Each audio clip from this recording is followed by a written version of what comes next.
Hi friends, welcome to Indira అని logs. ఈరోజు మనం పెసరపప్పు చేసుకుందాం. పెసరపప్పుకు కావాల్సిన ఇంగ్రీడియంట్స్: పెసలు, 3 పచ్చిమిరపకాయలు, 1 ఉల్లిపాయ, కొద్దిగా చింతపండు, ఉప్పు, కారం, మంచి నూనె. అంతే. ఈ 7 ఇంగ్రీడియంట్స్తో మనం పెసరపప్పు స్టార్ట్ చేసేసుకుందామా?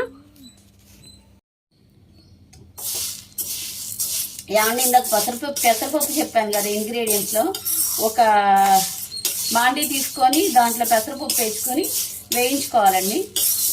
వేయించుకున్న తర్వాత దీన్ని రాగి చెంబుతో బద్ద చేసుకోవాలండి. చూపిస్తాను మీకు అది కూడా. ఇలా పెసరపప్పు వేసుకొని వేయించుకోవాలి. మనకు స్మెల్ తెలుస్తుంది వేగిందో లేదో అనేది. ఆ స్మెల్ బట్టి ఒకటి తీసుకొని నోట్లో వేసుకుంటే గట్టిదనం వచ్చిద్దండి. అప్పుడు అది ఉడికినట్టు, దీంట్లో అంటే వేగినట్టు. అప్పుడు తీసేసుకోవాలి. కలర్ కూడా మారుతుందండి మీకు వేగిన తర్వాత.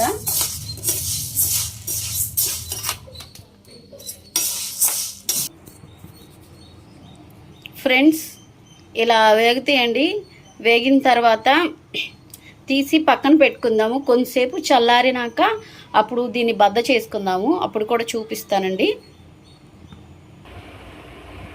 ఏమండి, ఇలాగా మనం వేయించుకున్న పెసరపప్పు కొద్దిగా ఆరబెట్టుకున్నాం కదా. ఆరబెట్టుకున్న తర్వాత ఇలా బద్ద చేసుకోవాలండి. పప్పు గుత్తితో అయినా చేసుకోవచ్చు. జనరల్గా పాతకాలంలో ఏంటంటే రాగి చెంబుతో చేసేవారండి. మా ఇంట్లో రాగి చెంబు మటక పైన ఉంది, అందుకే నేను పప్పు గుత్తితో చేస్తున్నా. ఇలా చేస్తే ఆరిపోతేనే బద్ద అయిద్దండి. ఆరకపోతే, ఎందుకంటే ఆరితే పప్పు గట్టిపడిద్ది అనమాట. గట్టిపడినప్పుడు అప్పుడు బద్ద చేయడానికి వీలుగా అవుతుంది. ఇలా పప్పు గుత్తితో ఇలా అంటే మెత్తగా అయిపోతుందండి. ఇవి కూడా బద్దలు అయిపోతాయి చూడండి.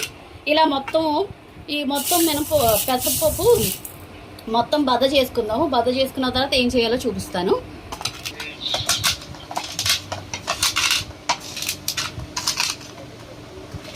ఏమండి, ఇలాగా పప్పు గుత్తితో ఇలా బద్ద చేసుకోవాలండి. ఈ పెసరపప్పు మొత్తాన్ని ఇలా బద్ద చేసుకోవాలి. మీకు చూపిస్తున్నా ఎలా చేసుకోవాలి అనేది. ఒకవేళ రాగి చెంబు లేకపోయినా కానీ పప్పు గుత్తితో ఇలా మెదిగితే ఊరికే మెదిగిపోద్దండి, బద్దలు అయిపోద్ది. ఇలా బద్దలు చేసుకోండి. బద్దలు చేసుకున్న తర్వాత నెక్స్ట్ ప్రాసెస్ చూపిస్తా. ఏమండి, ఇలాగా పెసరపప్పు అంతా పప్పు గుత్తితో బద్ద చేసుకున్నాక చాట్లో వేసుకోవాలండి. చాట్లో వేసుకుని, ఎందుకంటే బద్ద చేసినప్పుడు కొద్దిగా పొట్లా వస్తుంది. ఆ పొట్టు చెరుక్కోవడం కోసం చాట్లో వేసుకున్నానండి. అది చెరిగేసుకొని బద్దలాగా తీసి పక్కన పెట్టుకుందాం. ఇదిగోండి ఫ్రెండ్స్, ఇలా చెరుక్కోవాలి. అంటే బద్ద చేసినప్పుడు లైట్గా పైన పొట్టు ఊడిపోద్ది ఉంటుంది, కానీ లైట్గా కొద్దిగా ఊడిపోద్ది. అది తీసేయాలి బరకగా. అది మొత్తం తీసేసిన తర్వాత బద్ద ఉంటుంది కదా ఫ్రెండ్స్, ఆ బద్దను మనం పప్పుగా వండడానికి ఉపయోగించుకుంటాం. మనకి బయట పొట్టు లేనిది దొరికింది ఫ్రెండ్స్. పొట్టు లేని దానికన్నా ఇది చాలా మంచిది హెల్త్కి. హెల్త్ రీత్యా ఏం బెనిఫిట్స్ ఉన్నాయో మీకు చెప్తాను, ఓకేనా ఫ్రెండ్స్? చాటులో పెసరపప్పు మెదుపుకున్న తర్వాత చెరిగిన తర్వాత ఇలా వస్తుంది ఫ్రెండ్స్. దీన్ని ఇప్పుడు కొద్దిగా ఒకసారి నీళ్ళలో వేసి తీసి వేరే గిన్నెలోకి మార్చుకొని స్టార్ట్ చేసుకుందాం. ఫ్రెండ్స్, ఇదిగోండి, ఇలాగా వాటర్లో వేసుకొని ఒకసారి ఊరికే, ఎందుకంటే ఫస్ట్ వేయించాం కదా, దాని మీద ఏమన్నా ఉంటుందేమో అని ఉద్దేశంగా, అంతే, అంతకుమించే లేదు. ఇలా కడుక్కొని ఒకసారి దీంట్లో వేసేసుకుందాం.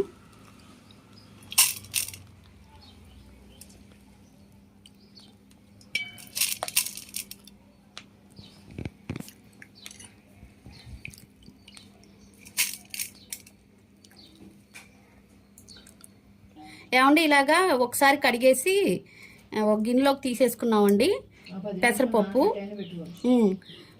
ఇప్పుడు ఏం చేస్తామంటే ఇంగ్రీడియంట్స్ చెప్పాను కదండి, ఈ ఇంగ్రీడియంట్స్ ఉల్లిపాయ ఇవన్నీ దీనిలో మొత్తం కలిపేసి పెట్టుకోవాలి. ఇలా తరిగేసుకొని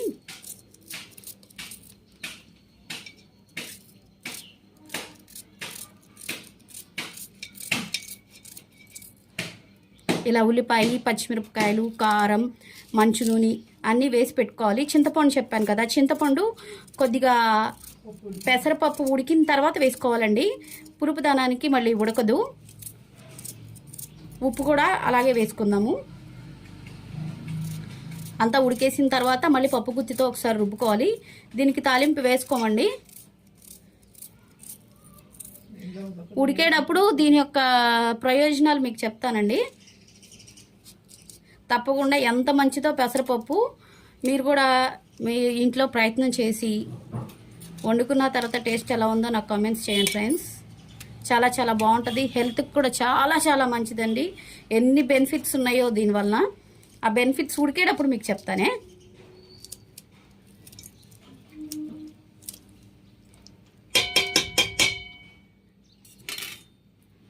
మంచు నూనె వేసేసుకుందామండి.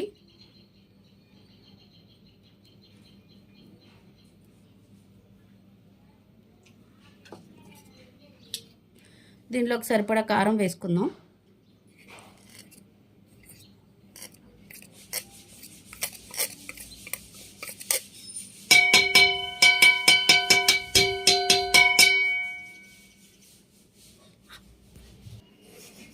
సెంటర్లో ఉందా ఫ్రెండ్స్? వాటర్ పోసేసుకోవాలి. దీంట్లో వాటర్ పోసుకొని 10 నిమిషాలు ఉంచితే త్వరగా ఉడికిద్దండి.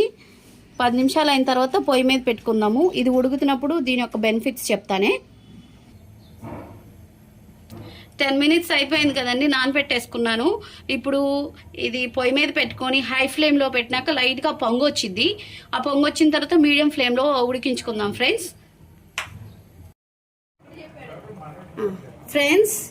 ఇదిగోండి ఇలా ఉడికిపోద్ది. కొద్దిగా మీడియంగా ఉడికిన తర్వాత మనం చింతపండు పులుసు వేసుకుందాం ఫ్రెండ్స్.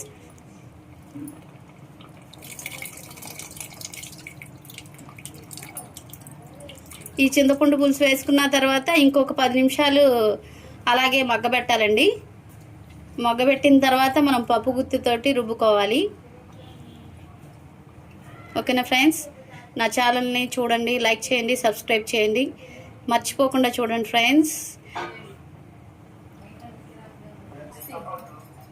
ఫ్రెండ్స్.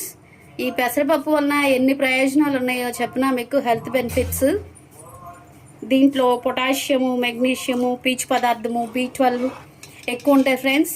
జీర్ణక్రియకి చాలా ఉపయోగపడుతుంది. మోషన్ కూడా ఫ్రీగా వస్తుంది, ఇబ్బంది పడకుండా. పీచు పదార్థాలు ఎక్కువ ఉంటాయి. షుగర్ కంట్రోలింగ్కి చాలా ఉపయోగపడుతుంది ఫ్రెండ్స్.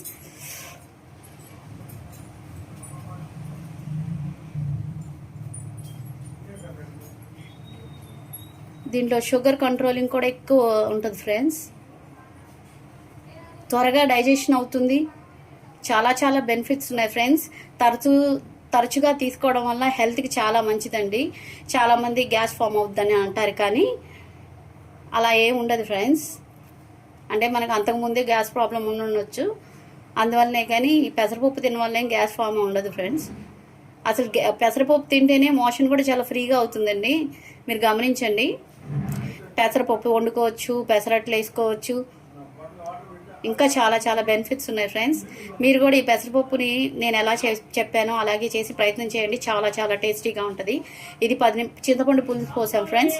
10 మినిట్స్ అయిన తర్వాత మళ్ళీ చూద్దామే. ఏమండి ఇలా ఉడికిపోయిందండి. పెసరపప్పు తీసి పక్కన పెట్టుకున్నాము ఒక 5 నిమిషాలు. ఎందుకంటే వాటర్ పైకి తేరుకుంటుంది. అప్పుడు వాటర్ని పక్కన పెట్టి పప్పు గుత్తి వేసుకొని రుబ్బుకోవాలండి ఫ్రెండ్స్. ఇలాగ పప్పు గుత్తి వేసుకొని రుబ్బుకోవాలండి. ఇలాగా మెత్తగా రుబ్బుకున్న తర్వాత వేరే గిన్నెలోకి తీసేసుకుందాము. ఫైనల్గా కంక్లూజన్ చూపిస్తానే. ఓకేనా? నా ఛానల్ లైక్ చేయండి, షేర్ చేయండి, సబ్స్క్రైబ్ చేయండి, కామెంట్స్ పెట్టండి. మీరు కూడా ప్రయత్నం చేసి చూసి టేస్ట్ చూసిన తర్వాత నాకు కామెంట్స్ పెట్టండి ఫ్రెండ్స్. ఇలా రుబ్బేసేసి ఒక గిన్నెలోకి తీసేసుకున్నాం ఫ్రెండ్స్. పెసరపప్పు టేస్టీ పెసరపప్పు రెడీ అండి. దీంట్లోకి వేడివేడి అన్నం, నెయ్యి వేసుకొని తింటే భలే ఉంటుంది ఫ్రెండ్స్. మీరందరూ ప్రయత్నం చేయండి. మీ ఇంట్లో నేను చెప్పిన ప్రాసెస్లోనే ప్రయత్నం చేయండి. చేసిన తర్వాత టేస్ట్ చూసి నాకు కామెంట్స్ పెట్టండి, మర్చిపోకండి. నా channel Indira Anil vlogs like చేయండి, సబ్స్క్రైబ్ చేయండి, షేర్ చేయండి. Thank you friends. Thank you for seeing my videos and shorts. Thanks a lot.